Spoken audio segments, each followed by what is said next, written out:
যুক্তরাষ্ট্রে হাতুড়ির আঘাতে বাংলাদেশি নারীর প্রাণহানির ঘটনায় দুঃখ প্রকাশ করেছেন মার্কিন প্রেসিডেন্ট ডোনাল্ড ট্রাম্প। ফ্লোরিডা অঙ্গরাজ্যে ইয়াসমিন নামে এক বাংলাদেশি নারী এক হাইতিয়ান নাগরিকের হাতে নির্মমভাবে নিহত হওয়ার ঘটনায় পুরো প্রবাসী মহলের শোক ও আতঙ্কের ছায়া নেমে এসেছে। এই ঘটনাকে কেন্দ্র করে মার্কিন রাজনীতিতেও শুরু হয়েছে ব্যাপক তোলপাড়। বর্তমান প্রেসিডেন্ট ডোনাল্ড ট্রাম্প এই ঘটনার জন্য সাবেক প্রেসিডেন্ট জো বাইডেন প্রশাসনের শিথিল অভিবাসন নীতিকে সরাসরি দায়ী করেছেন। স্থানীয় সময় গত বৃহস্পতিবার রাতে নিজের সামাজিক যোগাযোগ মাধ্যম ট্রুথ সোশ্যালে দেওয়া এক বার্তায় ট্রাম্প গভীর শোক ও ক্ষোভ প্রকাশ করেন। তিনি উল্লেখ করেন, হাইতিয়ান নাগরিক ওই অপরাধীকে অনেক আগেই যুক্তরাষ্ট্র থেকে বহিষ্কারের নির্দেশ দিয়েছিল আদালত।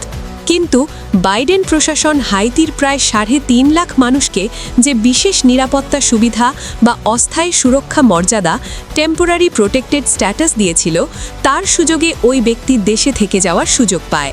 ট্রাম্পের মতে এই ত্রুটিপূর্ণ নীতির কারণেই গত ৪ এপ্রিল ইয়াসমিন নামের ওই নিরপরাধ নারীকে জীবন দিতে হয়েছে।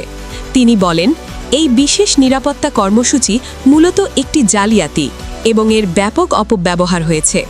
ট্রাম্প আরও জানান, তার প্রশাসন যখন এই ধরনের ক্ষতিকর কর্মসূচি বন্ধ করার চেষ্টা করছিল, তখন জেলা আদালতের বিচারকরা তাতে বাধা সৃষ্টি করেছিলেন। তিনি বলেন, এই একটি ঘটনাই বিচারকদের চোখ খুলে দেওয়ার জন্য যথেষ্ট হওয়া উচিত, যাতে তারা ভবিষ্যতে এই ধরনের কর্মসূচি বন্ধে সহায়তা করেন। ফ্লোরিডার সেই ভয়াবহ ঘটনার সিসিটিভি ফুটেজে লোমহর্ষক দৃশ্য ধরা পড়েছে।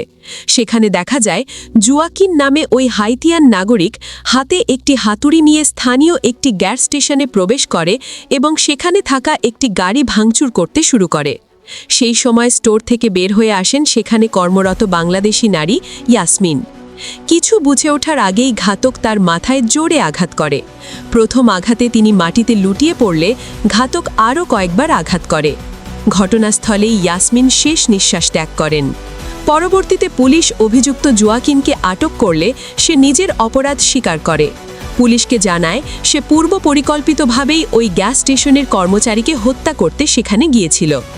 তদন্তে জানা গেছে, জুয়াকিন ২০২২ সালের আগস্ট মাসে অবৈধভাবে যুক্তরাষ্ট্রে প্রবেশ করেছিল।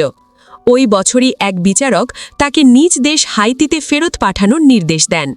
কিন্তু বাইডেন সরকারের বিশেষ অস্থায়ী সুরক্ষা নীতির কারণে সে দেশে থেকে যায়। দীর্ঘদিন ধরেই ট্রাম্প প্রশাসন হাইতির কয়েক লাখ মানুষের এই বিশেষ সুবিধা বাতিল করে তাদের নিজ দেশে ফেরত পাঠানোর চেষ্টা করে আসছিল।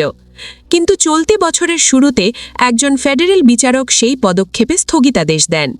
ট্রাম্পের দাবি, এই বিচার বিভাগের বাধাই আজ একজন নিরীহ বাংলাদেশি নারীর প্রাণ কেড়ে নেওয়ার পেছনে ভূমিকা রেখেছে।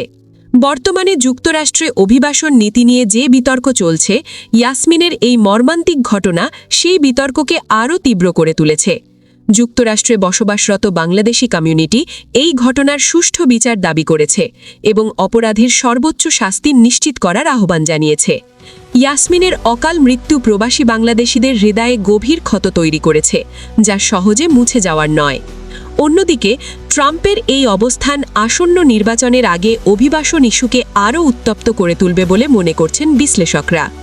হাতুড়ির আঘাতে এক নারীর জীবনাবসান এখন মার্কিন প্রশাসনের জন্য বড় এক চ্যালেঞ্জ হয়ে দাঁড়িয়েছে।